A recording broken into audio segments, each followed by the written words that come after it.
समय हमारी आपकी तो क्या उपासना चल रही होगी, लेकिन यहाँ पर यदि वैकुंठ में दर्शन करेंगे तो ऐसा होगा कि महादेव नारायण के चरणों में लेटे होंगे और प्रणाम करके जैसे खड़े होते होंगे तो नारायण महादेव के चरणों में प्रणाम करते होंगे, दोनों एक दूसरे को प्रणाम कर रहे होंगे। यहाँ महादेव पंचामृत अभिषेक करते होंगे नारायण का और फिर नारायण पंचामृत अभिषेक करते होंगे महादेव का, एक दूसरे की उपासना चल रही होगी। और हम भी ऐसे ही करें, हम भी देखो रोज करते हैं, हम अपने लाल जी की सेवा भी कर रहे हैं, उनकी उपासना भी हो रही है, और फिर अपने शालिग्राम भगवान के अभिषेक के जल से फिर हमारे गिरधर लाल जी, छोटे से लाल जी हमारे, ऐसे छोटे से उनके वो हैं शंकर जी, और उनका नाम पता है, हमारे ठाकुर जी का नाम गिरधर लाल और उनके शंकर जी का नाम गिरधर लाल लालेश्वर, गिरधर लाल के भी लाला छोटे से स्फटिक के शंकर जी हैं, रोज उनका अभिषेक होता है। लेकिन अभिषेक किससे होता है? हमारे ठाकुर जी का जिससे स्नान होता है उस जल से शंकर जी का स्नान होता है। गंगा सबसे प्रिय है महादेव को, गंगा को अपने सिर पर धारण करते हैं। क्यों? क्योंकि गंगा नारायण के चरणों से निकली, इसलिए महादेव उससे स्नान करते हैं, उसको अपने सिर पर धारण करते हैं। तो महादेव और नारायण इन दोनों की भक्ति ऐसी एक दूसरे के प्रति, या महादेव भक्ति करते हैं तो फिर नारायण भी सोचते हैं इन्होंने इतनी की तो इससे दुगनी मैं इनकी करूंगा। तो क्या हुआ, एक बार भगवान कमल, सहस्त्र कमल चढ़ा रहे थे महादेव को, 1000 स्वर्ण के कमल,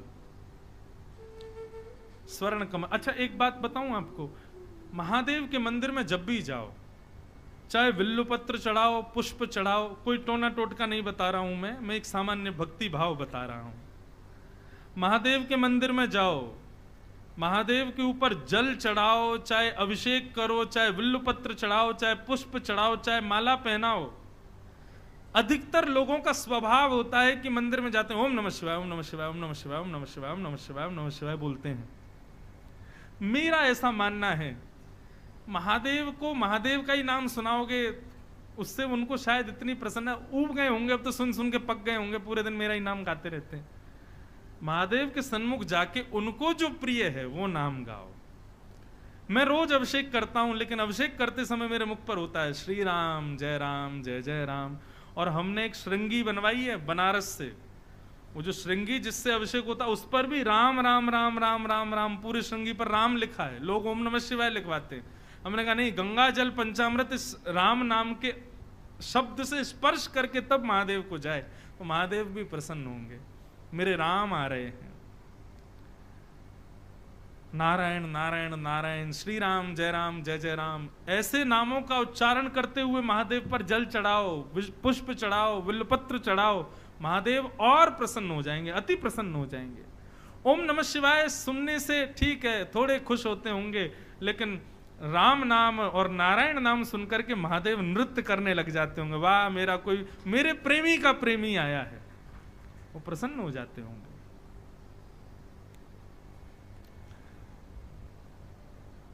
मानस में प्रभु श्री राम कहते हैं, जब रामेश्वरम की स्थापना करते हैं, बालूका से जब शिव जी को बनाते हैं, उसके बाद भगवान कहते हैं शिव द्रोही मम भगत कहावा, सोनर सपने हूं मोहे न पावा। जो शिव से द्रोह करता है और मेरी उपासना करता है, राम जी कहते हैं, वो नर मुझे स्वप्न में भी नहीं देख पाएगा। और यही बात महादेव कहते हैं, जो राम जी से विद्रोह करता है और मेरी उपासना करता है, वो स्वप्न में भी मुझे पा नहीं सकता, मेरी प्राप्ति नहीं कर पाएगा। इसलिए राम जी से द्रोह किया रावण ने, तो भले ही रावण के गुरु जी थे महादेव, लेकिन अपने 11वें रुद्र के रूप में महादेव ही हनुमान जी बनकर के आए और रावण को मारने में कारक बने। क्यों? क्योंकि शिव के उपास्य राम जी से विद्रोह किया रावण ने, इसलिए हनुमान जी महादेव के ही रूप में, महादेव का ही रूप हैं हनुमान जी। अपनी शिष्य को मारने आए, बोले भले ही मेरा भगत हो लेकिन मेरे ही इष्ट से ईर्ष्या करता है। तो कथा बंधुओं ऐसे है कि सती का जो प्रसंग है ना, उसके पीछे एक बड़ी अंदरूनी कथा है। कथा ऐसी है कि एक दिन भगवान सहस्त्र स्वर्ण कमल चढ़ा रहे थे महादेव को, और सहस्त्र कमल चढ़ा रहे थे, 999 चढ़ाए। जैसे ही 1000वां कमल उठाने लगे तो महादेव ने एक कमल गायब कर दिया। अब एक कमल नहीं मिला तो नारायण भगवान खोजने लगे, बोले कहां चला गया कमल, मेरी उपासना अधूरी रह जाएगी, आसन से उठ नहीं सकते, आसन सिद्ध है। महादेव बोले अब मजा आएगा, अब पता चले इनका संकल्प पूरा नहीं हो पाएगा, क्योंकि संकल्प कर चुके हैं कि 1000 कमल चढ़ाना है। भगवान ने बहुत देर खोजा, नहीं मिला तो महादेव मुस्कुराने लगे, बोले अब कहो नाथ, संकल्प पूर्ण कैसे होगा आपका? तो नारायण भगवान बोले उपाय है। बोले क्या? विश्व के सब लोग मेरे सर्वांगीण अंगों को कमल अर्पित, कमल का उपमा देते हैं।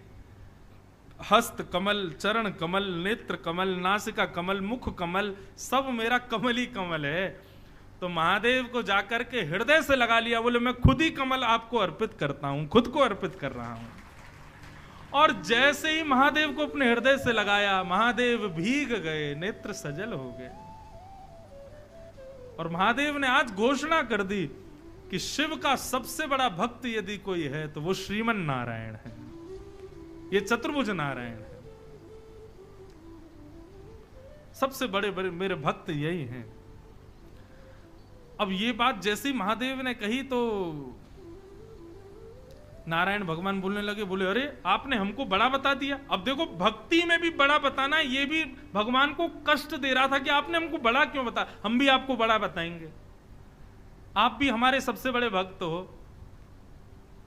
महादेव बोले सिद्ध करके दिखाओ। बोले समय आने तो सिद्ध करेंगे। और सिद्ध कैसे हुआ?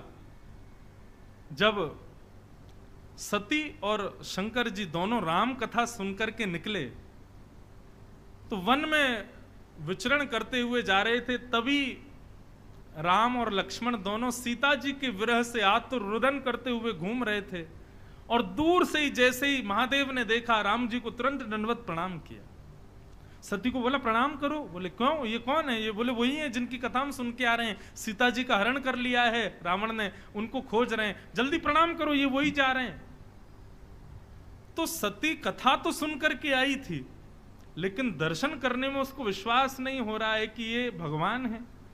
अब ये कथा तो हम सबको पता है, लेकिन इसके पीछे अंदरूनी भाव है कुछ, अंत में पता चलेगा। सती को लगा कि ये भगवान नहीं हो सकते। अरे भगवान तो निर्विकार निरीह हैं, निर्विकल्प हैं, उनको मोह नहीं हो सकता, ये पत्नी के मोह में रो रहे हैं, ये भगवान कैसे हो सकते हैं? तो उनकी परीक्षा लेने के लिए सती सीता जी का रूप धारण करके गई और कुछ नहीं किया, बस राम जी के आगे आगे चलने लगे। लक्ष्मण जी और राम जी दोनों ने जब सती को देखा, सीता जी का रूप धारण करके गई थी, लेकिन जैसे ही सती ने पीछे मुड़ के देखा तो राम जी हाथ जोड़ के खड़े थे और प्रणाम करते हुए बोले मां अकेली आई हो, महादेव नहीं आए साथ में। अब तो सती घबराई, बोले कि मैं तो सीता का रूप धारण कर, इन्होंने पहचान लिया मुझको। तुरंत भागी वहां से, दौड़ करके महादेव के पास गई। महादेव बोली क्या हुआ? बोले नहीं, मैं तो दूर से दर्शन में आनंद नहीं आया, पास से देखने गई थी भगवान को, कैसे दिख रहे हैं। परंतु महादेव तो जानते हैं क्या हुआ है।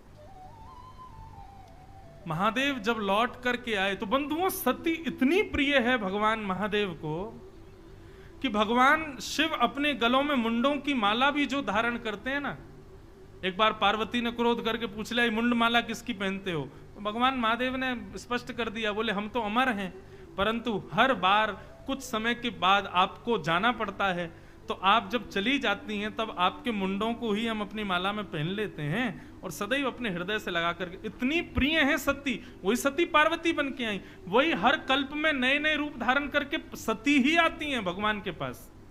इतनी प्रिय है सती, कभी अपने से अलग नहीं करते सती को। लेकिन आज भगवान की सेवा में परीक्षा ली सती ने, तो महादेव जो आसन सदैव अपने बगल में लगाते थे, वो आसन बगल से हटा करके आज सामने लगाया, त्याग कर दिया सती का। और जैसे ही आसन सन्मुख लगाया, सती समझ गई कि मेरा त्याग हो गया है। हम लोग कथा यहीं तक जानते हैं कि भगवान शिव ने सती का त्याग कर दिया, और उसके बाद में फिर आगे कथा आती है कि वो वहां जाकर के सती ने अपने आप को सती कर दिया कि अब इस देह को वो स्वीकार नहीं करेंगे। लेकिन वास्तविकता इसमें क्या थी? वास्तविकता इसमें यही थी कि सती एक बार नारायण के पास गई और नारायण से जाकर के कहीं, बोले हमारे महादेव बड़े व्याकुल रहते हैं। नारायण बोले क्यों? बोले वो सहस्त्र कमल वाली कथा में आपने खुद को अर्पित किया तो भगवान हमारे महादेव ने आपको अपना सर्वश्रेष्ठ भक्त बता दिया। तब आपने कहा था कि हम भी आपको सर्वश्रेष्ठ भक्त बताएंगे। तो वो सदैव इसी चिंतन में रहते हैं कि मैं तो इतना बड़ा त्याग कर ही नहीं सकता। नारायण ने तो अपने संपूर्ण देह का मुझ पर त्याग कर दिया, संपूर्ण शरीर ही मुझको अर्पित कर दिया, मैं क्या त्यागूं उनके लिए? उनको सदैव यही चिंता रहती है। तब नारायण भगवान ने बताया, बोले देखो महादेव को सबसे प्रिय हो आप, मेरे लिए यदि वो आपका त्याग कर देंगे तो वो मुझसे भी श्रेष्ठ भक्त हो जाएंगे। तो सती जी आप एक काम करना, जब हम राम बनकर के आए तब आप हमारी परीक्षा लेने के लिए आना। जब आप हमारी परीक्षा लेने के लिए सीता स्वरूप धारण करोगी तब महादेव के मन में भाव आएगा, अरे ये तो मेरी पत्नी अब मेरी माँ के रूप में जा चुकी है, अब माँ को मैं पत्नी रूप में नहीं देख सकता। उस दिन महादेव आपको हमारी सेवा के लिए त्यागेंगे। उस दिन हम घोषणा कर देंगे कि हमारे भी सबसे बड़े भक्त महादेव हैं, उनसे बड़ा भक्त कोई नहीं है। आज सती का जैसे ही त्याग किया, सन्मुख आसन पधराया, इतने में ही शंख चक्र गदा पद्म धारण करके नारायण प्रकट हो गए और बोले, महाराज मेरे लिए आपने अत्यंत प्रिय सी, युग युगों तक जिनका संग आप करते हो, ऐसी सती का आपने त्याग कर दिया। मैं आज घोषणा करता हूं कि नारायण के सबसे बड़े भक्त महादेव हैं। और इस लीला को, इस महादेव के विषाद को पूर्ण कराने में सहायक कौन बनी? सती। ये इसके पीछे की अंदरूनी लीला है। ऐसी सती का चरित्र यहां पर बताया गया। और फिर वही सती अपने प्राणों का त्याग कर देती हैं और पुनर्जन्म लेकर के हिमालय की पुत्री बनकर के प्रकट होती हैं। हिमालय की पुत्री पार्वती के रूप में आती हैं और तब यहां पर महादेव को स्वीकार करती हैं। बोलो उमापति महादेव की जय। नमामि शमीशान निर्वाण रूपम विभुम व्यापकम ब्रह्म वेद स्वरूपम नमामि शमीशान। श्रावण मास है, गंगा जी का तट है और ये ऋषिकेश की भूमि है। महादेव को याद करो। नमामि शमीशान निर्वाण रूपम विभुम व्यापकम ब्रह्म वेद स्वरूपम नमामि शमीशान।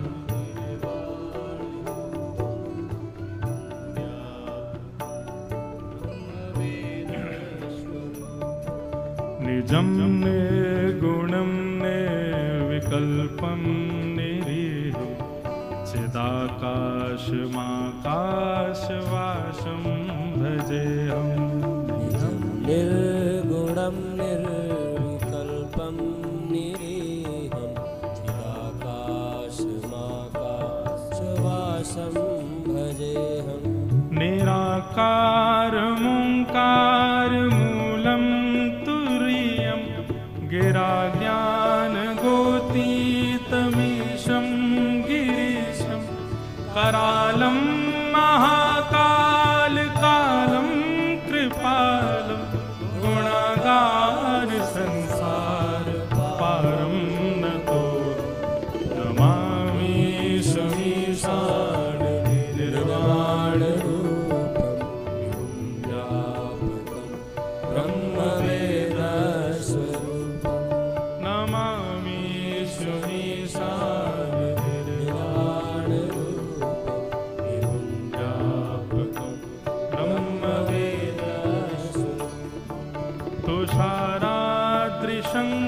शंकाशगौरं गंभीरं मनोभूतकोटि प्रभाश्री शरीरं सन्मोलिकल्लोलिनी चारु गंगा लसत्फाल वाले कंठे भुजंगा नमामि समीशान निर्वाण रूप ब्रह्म वेद स्वरूप हे नमामि समीशान निर्वाण रूप ब्रह्म वेद स्वरूप चलकुण्डलं भ्रूसुनेत्रं विशालं प्रसन्नाननं नीलकण्ठं दयालं मृगाधीशचर्माम्बरं मुण्डमालं प्रियं शङ्करं सर्वनाथं भजामि नमामि समीशान निर्वाण ब्रह्म वेद स्वरूप नमामि समीशान निर्वाण रूप ब्रह्म वेद स्वरूप प्रचण्डं प्रकष्टं प्रगल्भं परेशम् अखण्डं अजं भानुकोटिप्रकाशं प्रियः शूलनिर्मूलनं शूलपाणि भजेऽहं भवामि पतिं भावगं नमामि समीशान निर्वाण ब्रह्म वेद स्वरूप नमामि समीशान निर्वाण ब्रह्म वेद स्वरूप कलातीत कल्याण कल्पान्तकारी सदा सज्जनानंद दाता पुरारी चिदानंद संदोहो आपहारी प्रसीद प्रसीद प्रभो मन्मथा नमामि समीशान निर्वाण ब्रह्म वेद स्वरूप नमामि समीशान निर्वाण ब्रह्म वेद स्वरूप नयावदुमानाथ पादारविन्दं भजन्ति हलोके परेवानराणा न तावत् सुखं शान्ति सन्तापनाशं प्रसीद प्रभो सर्वभूतादिवासं नमामि समीशान निर्वाण ब्रह्म वेद स्वरूप नमामि समीशान निर्वाण ब्रह्म वेद स्वरूप न जानामि योगं जपं नैव पूजा न तोऽहं सदा सर्वदा शम्भुतुभ्यं जराजन्म दुःखोद्यताताप्यमानं प्रभो पाहि यावन् नमामि शम्भो नमामि समीशान निर्वाण ब्रह्म वेद स्वरूप नमामि समीशान निर्वाण ब्रह्म वेद स्वरूप विभुं व्यापकं ब्रह्म वेद स्वरूप विभुं व्यापकं ब्रह्म वेद नमः पार्वती पतये हर हर महादेव।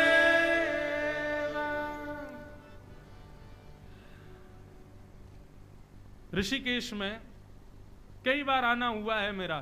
तो जब राम झूला लक्ष्मण झूला के आगे गरुड़ चट्टी आप पार करोगे तो वहां आगे फूल चट्टी है, वहां पर भी 2 बार कथा की है मैंने। तो गरुड़ चट्टी फूल चट्टी के बीच में एक पर्वत है। पर्वत का नाम मुझे याद नहीं आ रहा है, लेकिन उस पर्वत पर ऊपर एक आश्रम है, अभ्यारण्य। वहां पैदल ही जा सकते हैं, वहां पर कोई और साधन नहीं जाता।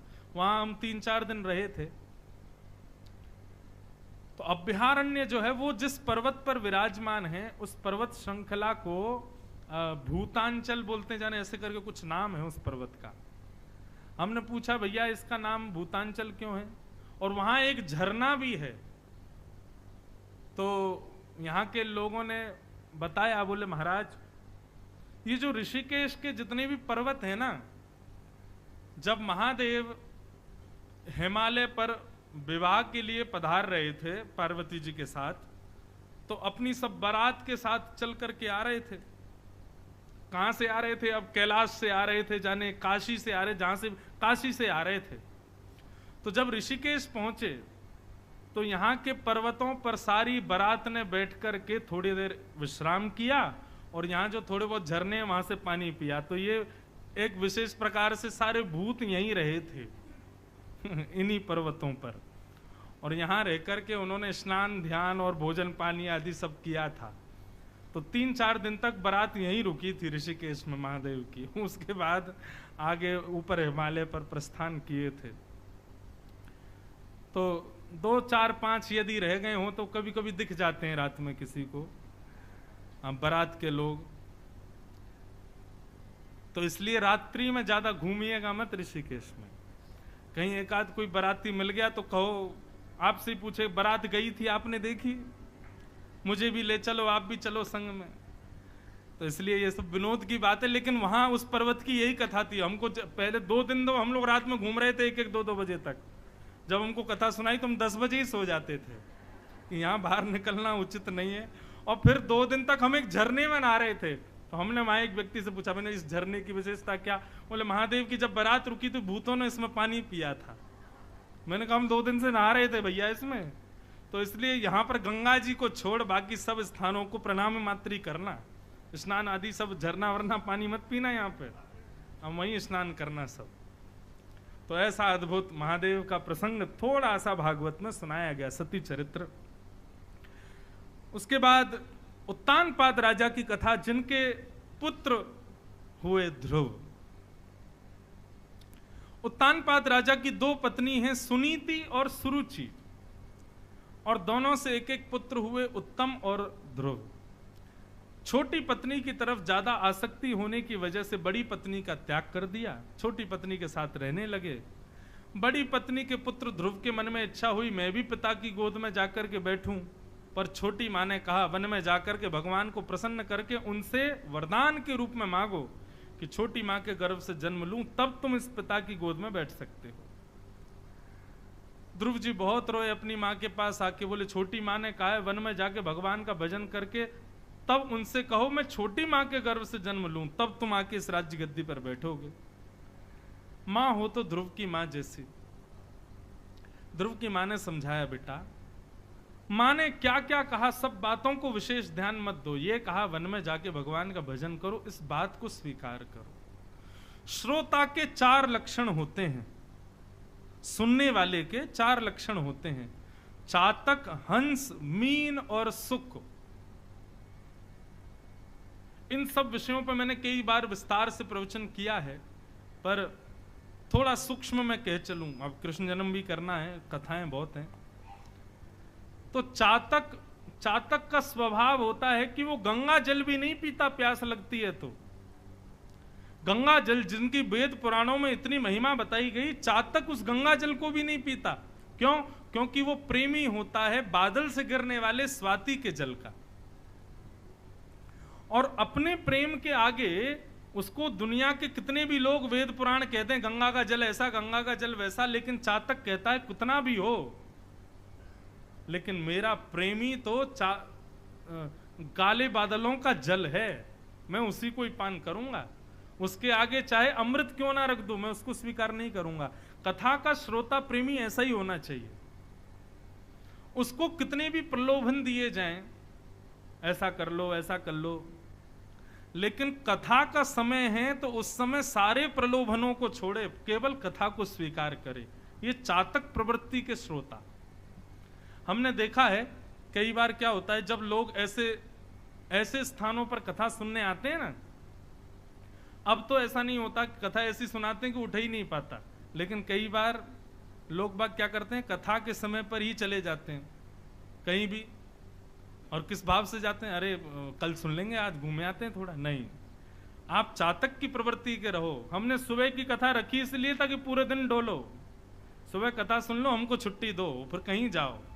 शाम की कथा में बंद जाओगे, क्यों? बोले सुबह उठो, खान पान को, फिर कथा का इंतजार, 3 बजे से कथा 6-7 बजे तक, ना सुबह के कच रहे ना रात के। इसलिए हमने सुबह ही कथा रखी, क्योंकि हमको भी कई आश्रमों में जाना होता है, ऋषिकेश आते हैं तो हरिद्वार भी जाना होता है, सुबह कथा करके सब फ्री हैं।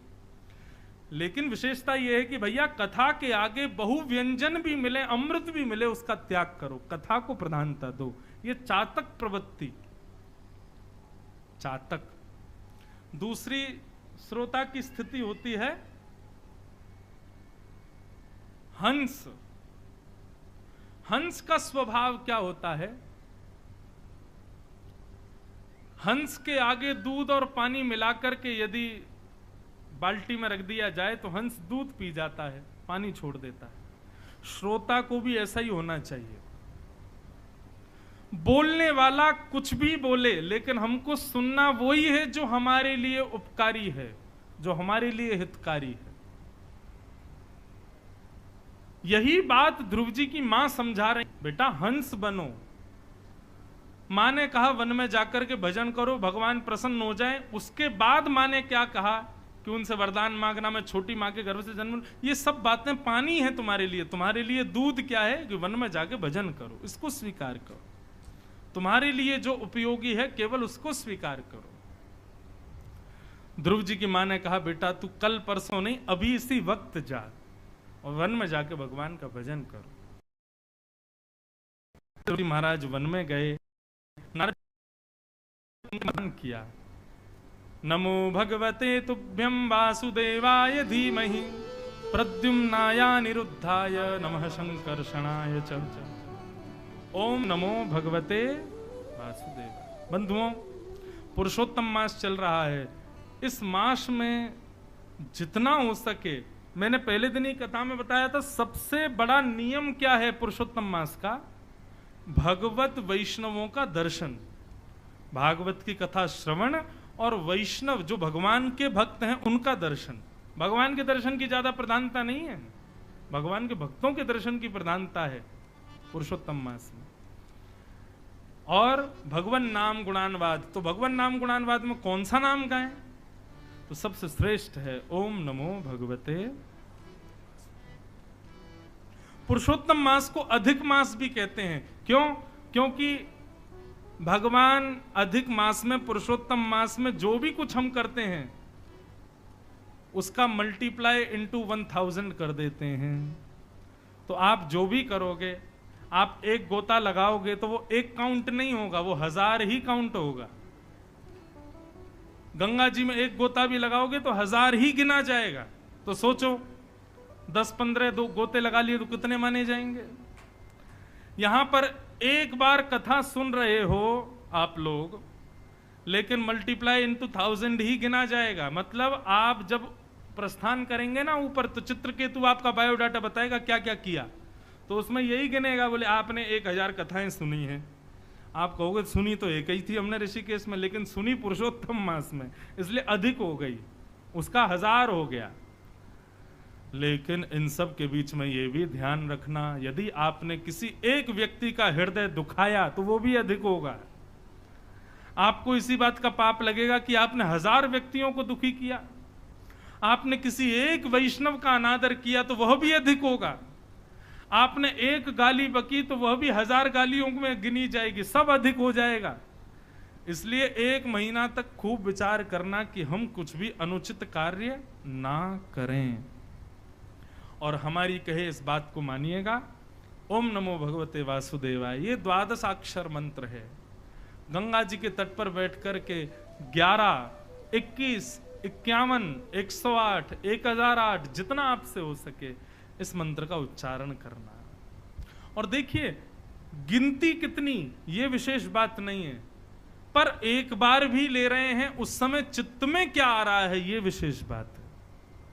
लोग 1000 नाम तो ले लेते हैं, लेकिन हजारों नाम लेते समय स्थिति क्या होती है, चित्त क्या चल रहा है, सूरत में क्या हो रहा होगा, चेन्नई में क्या चल रहा होगा, दिल्ली में क्या हो रहा होगा, ओम नमो भगवते वासुदेवाय, ओम नमो भगवते वासुदेवाय। बच्चे बेचारे स्कूल जा रहे हैं कि नहीं जा रहे, ओम नमो भगवते वासुदेवाय। ऐसा नहीं, जब ओम नमो भगवते वासुदेवाय कहो तब आपके चित्त में शंख चक्र गदा पद्मधारी नारायण, त्रिभंग ललित श्री राधा रमण, बांके बिहारी, ये सब आपके चित्त में और आप उनके चरणों में ऐसा दर्शन करो, तब आपके द्वारा लिया गया एक नाम ही भी कल्याणकारी होगा। लेकिन 1008 नाम भी गाए गए लेकिन चित्त कहीं और घूम रहा है तो उसकी कोई प्रधानता नहीं है। नारद जी ने ये मंत्र प्रदान करके ध्रुव जी को भेजा। ध्रुव जी महाराज वन में गए, वन में जाकर के 5 महीने तक उपासना की, तब जाकर के भगवान हरि प्रकट हुए और प्रकट होकर के ध्रुव जी से कहा वरदान मांगो। ध्रुव तुम हमको बुला रहे हो, अब हमारी स्तुति गाओ, क्या कहना चाहते हो, क्या बात है बताओ। तब ध्रुव जी ने भगवान की स्तुति गाई और स्तुति गाते हुए भगवान से एक ही प्रार्थना, मैंने अनेक बार विस्तार से ध्रुव चरित्र कहा इसलिए थोड़ा सूक्ष्म में कह करके चल रहा हूं। ध्रुव जी कहते हैं भक्ति मुहु प्रवहताम त्वयि में प्रसंगो भूयाद अनंत महताम अमलाशयानाम येनांजसौल्वणुमुरुव्यसनं भवाब्धिं निश्ये भवद्गुण कथामृतपान मत्त। ध्रुव जी कह रहे हैं नाथ मुझे एक व्यसन लगा दीजिए। भगवान बोले कैसा व्यसन? कुछ खाने पीने का व्यसन नहीं चाहिए भगवान, सुनने का व्यसन चाहिए। और क्या सुनने का व्यसन चाहिए? बोले आपकी कथा सुनने का मैं व्यसनी हो जाऊं, ऐसी कृपा मुझ पर कर दीजिए। बंधु एक बात बताएं, भगवत भक्ति को जब तक आप अपने लिए व्यसन नहीं बनाओगे तब तक वो भक्ति लाभकारी नहीं होगी। बहुत ध्यान से सुनिएगा इस बात को। जैसे व्यसनी व्यक्ति सांसारिक वस्तु को व्यसन बना लेता है, मदिरा को व्यसन बना ले, सिगरेट को व्यसन बना ले, तंबाकू को व्यसन बना ले, और व्यसन केवल ये तंबाकू बीड़ी सिगरेट ही नहीं, कई लोगों के बड़े बड़े व्यसन होते हैं। कईयों को श्रृंगार का व्यसन होता है, वो बिना श्रृंगार के रह ही नहीं पाते, एक क्षण नहीं, रात में मेकअप करके ही सोते हैं। कई लोगों को ऐसा व्यसन, कई लोगों को कपड़े पहनने का व्यसन, कई लोगों को नए नए कपड़े खरीदने का व्यसन, कई लोगों को चटपटा खाने का व्यसन, कई लोगों को सुंदर रूप देखने का व्यसन, कई लोगों को सुंदर स्वर सुनने का व्यसन। ये इतने सारे व्यसन हम लोग अपने अंदर लगा लेते हैं। लेकिन ध्रुव जी महाराज क्या कह रहे हैं? बोले नाथ आपकी कथा सुनने का मुझे व्यसन हो जाए, मुझे लत लग जाए। जैसे व्यसनी व्यक्ति बिना लत के नहीं रह पाता, ऐसे में आपकी कथा के बिना तड़पने लग जाऊं, मचलने लग जाऊं, बिना जल के मछली तड़पे, ऐसे बिना कथा की मेरी स्थिति हो जाए। नाथ ये कृपा कर दो। कितना अच्छा वरदान मांगा भगवान से। ठाकुर जी बोले तुमने मुझको नहीं मांगा, मेरी कथा को मांगा। क्यों? बोले ठाकुर जी मैं आपको मांगूंगा तो आपका एक रूप मुझको मिल जाएगा। कटाक्ष नेत्र हैं, पतली सी नाक है, सांवले सा स्वरूप है, संग चक्र गदा पद्म धारण करके आप खड़े हो। अब मैं 365 दिन उसी रूप को देखता रहूंगा, लेकिन कथा में वक्ता ना जाने कितने रूपों का दर्शन करा देता है। कथा इसलिए मांग रहा हूं क्योंकि वहां आपके अनंत रूप दिखाई देते हैं। कभी आप अर्जुन का रथ चला रहे हो, आपके चेहरे पर पसीना आ रहा है, आपकी अलकावलियां आपके मुखमंडल पर आ रही हैं। कभी आप विराट रूप धारण कर रहे हो, कभी वृंदावन में त्रिभंग लली वंशी बजा रहे हो, गोपियों के संग रास विहार कर रहे हो, सुदामा के गले में गलवैयां डाल के घूम रहे हो, रुक्मणी के साथ विहार कर रहे हो। वक्ता आपके कितने रूपों को दे देता है। मैं आपसे आपका रूप मांगूंगा तो एक ही मिलेगा, लेकिन कथा मांगूंगा तो 1000 रूप प्राप्त होंगे। इसलिए नाथ मुझे आपकी कथा दे दीजिए। अच्छा एक बात की विशेषता बताएं, मैंने थोड़ा अवलोकन किया कि भागवत में जितने भी भक्त हैं, एक ने भी भगवान को नहीं मांगा। अभी गिनती करते चलो, भगवान को कोई नहीं मांग रहा है, सब भगवान की भक्ति मांग रहे हैं और भगवान की कथा मांग रहे हैं। इसके पीछे कारण क्या है बंधुओं? हमारी इंद्रियां जो है ना, ये सांसारिक इंद्रियां हैं। इन इंद्रियों की लिमिट होती है किसी भी चीज का उपभोग करने की, उससे अधिक ये कर नहीं पाती। उससे अधिक कराओगे तो ये ऊबने लग जाती हैं।